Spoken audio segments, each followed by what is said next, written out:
Hello students, welcome back to my channel. Class 5 Ray Martin প্রশ্নবিচিত্র 2024 দ্বিতীয় পর্যায়ের ক্রমিক মূল্যায়ন বাংলার আগের ক্লাসে আমরা মধ্যশিক্ষা পর্ষদ প্রদত্ত নমুনা প্রশ্নপত্রটি সলভ করেছিলাম, তাই আজ আমরা সলভ করেছি মডেল কোয়েশ্চেন পেপার 1। এর আগের ভিডিওটা যদি না দেখে থাকো, নিচে ডেসক্রিপশন বক্সে লিঙ্ক দেওয়া থাকবে, সেখান থেকে দেখে নিতে পারো, কিংবা সেটা প্লেলিস্টে পেয়ে যাবে। এছাড়াও তোমরা প্লেলিস্টে পাবে তোমাদের উইংস আর বাটারফ্লাইয়ের সলিউশন, তার সঙ্গে প্রশ্নবিচিত্রা অন্যান্য সাবজেক্টের সলিউশন আর ম্যাথসের টেক্সটের সলিউশন। তাই চ্যানেলে গিয়ে প্লেলিস্ট খুলে নিজের ইচ্ছা মতো প্রয়োজন মতো ভিডিও দেখে নিও, আর এই ভিডিওটা স্কিপ না করে প্রথম থেকে শেষ পর্যন্ত দেখো, সব উত্তরগুলো নোট ডাউন করে নিও। সঙ্গে আমি গল্প বা কবিতার নাম উল্লেখ করে দেবো আর পেজ নাম্বার উল্লেখ করে দেবো, তাই পুরো ভিডিওটা দেখো। Model question paper 1, Alipurduar New Town Girls High School. 1 নম্বরে রয়েছে সঠিক উত্তরটি বেছে নিয়ে লেখো। প্রশ্নের মান আছে 1। মাঠ মানে ছুট কবিতাটি লিখেছেন কার্তিক ঘোষ। বাংলার বাঘ নামে পরিচিত ছিলেন আশুতোষ মুখোপাধ্যায়। জ্যেষ্ঠা শব্দটি কোন লিঙ্গ? স্ত্রীলিঙ্গ। সংস্কৃত ভাষায় দুটি বোঝাতে ব্যবহৃত হয় দ্বিবচন। 2 নম্বর আছে নিচের প্রশ্নগুলির অতি সংক্ষিপ্ত উত্তর দাও। বোকা কুমিরের কথা গল্পে কারা চাষ করতে গিয়েছিল? এটা তো বোকা কুমিরের কথা থেকে নেওয়া হয়েছে, আর বুঝতেই পারছো গল্পের নাম উল্লেখ করে দিয়েছে। এটা পাবে রায় মার্টিনের 108 নম্বর পৃষ্ঠাতে। লিখবে বোকা কুমিরের কথা গল্পে একটি কুমির ও একটি শিয়াল চাষ করতে গেল। এখানে গিয়েছিল আছে, তাই চাষ করতে গিয়েছিল লিখবে। মায়াতরু শব্দটির অর্থ কী? মায়াবী গাছ। লিঙ্গ পরিবর্তন করো। পুত্র, পুত্র হবে কন্যা। ভক্ত শব্দের বহুবচন হবে ভক্তগণ। 3 নম্বর আছে নিচের প্রশ্নগুলির সংক্ষিপ্ত উত্তর দাও। প্রশ্নের মান আছে 2। ডিঙ্গি করে মধু সংগ্রহ করতে কে কে গিয়েছিল? এটা পাবে রায় মার্টিনের 78 পেজে।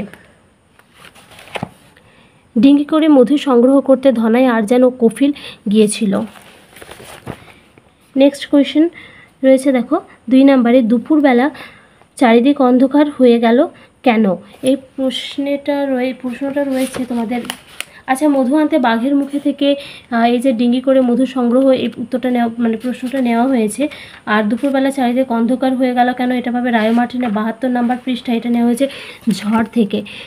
হঠাৎ ঝড় আসছিল বলে দুপুরবেলা কালো মেঘে আকাশ ঢেকে গিয়েছিল। চারিদিকের গাছপালা, নদীর জলও যেন মেঘের মতো কালো বর্ণ ধারণ করেছিল, তাই দুপুরবেলা চারিদিক অন্ধকার হয়ে গেল।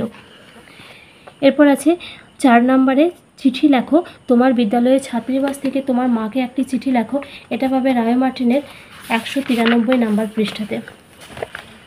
তো এই প্রশ্নটা আরেকটা চিঠি এটারও হতে পারে। দেখো, তুমি বিদ্যালয়ের ছাত্রাবাসে আছো, তোমার কিছু টাকার প্রয়োজন, এই বিষয়ে তোমার মাকে একটি চিঠি লেখো। তো উত্তরটা ওই চিঠিটা একটাই লিখবে। নিজের এখানে আবাসিকের যেটাই রয়েছে তার নাম ঠিকানাটা দেবে, আর সঙ্গে কিন্তু অবশ্যই যে ডেটে তুমি লিখছো, পরীক্ষাটা দিচ্ছ, তার ডেটটা এখানে দেবে। লিখবে শ্রী চরণেশ্বু মা, তুমি কেমন আছো? চিঠির প্রথমেই আমার প্রণাম গ্রহণ করো। আমি মোটামুটি ভালোই আছি। একটি বিশেষ প্রয়োজনের কথা জানিয়ে আজ তোমাকে এই চিঠিটা লিখছি।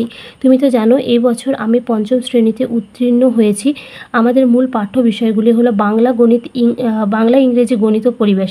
এই সবকটি বই সরকার কর্তৃক আমরা বিনামূল্যে পেয়েছি, কিন্তু বাংলা বিষয়টি আরও ভালোভাবে জানার প্রয়োজন আছে বলে আমার মনে হয়েছে। এই কারণে আমি রায় ও মার্টিন সম্পাদিত বাংলা সাহিত্য বিচিত্রা বিষয়ের সহায়িকা কিনতে চাই, আর তাই আমার কিছু টাকার প্রয়োজন। তুমি যত তাড়াতাড়ি সম্ভব বইটি কেনার জন্য প্রয়োজনীয় টাকা পাঠিয়ে দিলে আমি বিশেষ উপকৃত হব। আজ এখানেই শেষ করছি। তুমি সাবধানে থেকো। বাবাকে আমার প্রণাম ও বনুকে আমার ভালোবাসা জানিও। ইতি তোমার দিয়ে তোমার নিজের নামটা দেবে। এইখানে একটা বাঁ দিকে একটা ডাক টিকিট এভাবে লিখবে বক্স করে, আর তারপর সেখানে তোমার মায়ের নাম প্রযত্নে লিখবে, প্রযত্নে দিয়ে বাবার নাম লিখবে, আর তারপর তোমাদের ঠিকানাটা এখানে দিয়ে দেবে। এর পরের প্রশ্নে আছে দেখো 5 নম্বরের নিচের প্রশ্নগুলির সংক্ষিপ্ত উত্তর দাও। প্রশ্নের মান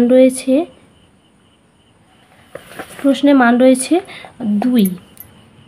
আছে বচন কত প্রকার ও কি কি? এর উত্তরটা তোমরা পাবে রায় মার্টিনের 183 নম্বর পৃষ্ঠাতে। লিখবে বচন সাধারণত 2 প্রকার, যথা একবচন ও বহুবচন। পরের প্রশ্নে আছে 2 নম্বরে, রমেশের দাদা কলেজের অধ্যাপক। দাগ দেওয়া শব্দটির স্ত্রীলিঙ্গ করে বাক্যটিকে পুনরায় লেখো। তো এই শেষ প্রশ্নের উত্তর দেওয়ার আগে বলে রাখি, যদি ভিডিওটা ভালো লাগছে তো প্লিজ লাইক করবে, কমেন্টস করবে, বন্ধুদের সঙ্গে শেয়ার করে দেবে। নতুন হয়ে থাকলে চ্যানেলটি সাবস্ক্রাইব করে রেখে পাশে থাকা বেল নোটিফিকেশনটা অন করে দেবে, যাতে নেক্সট ভিডিও সবার আগে তোমার কাছে পৌঁছে যায়। তো এখানে আছে রমেশের দাদা কলেজের অধ্যাপকের তলায় দাগ আছে, তো এটা পুনরায় লিখলে হবে রমেশের দিদি কলেজের অধ্যাপিকা। তো এটাই ছিল এই পেপারটার সলিউশন। খুব তাড়াতাড়ি পরের পেপারটা দিয়ে দিচ্ছি। তাই সঙ্গে থেকো।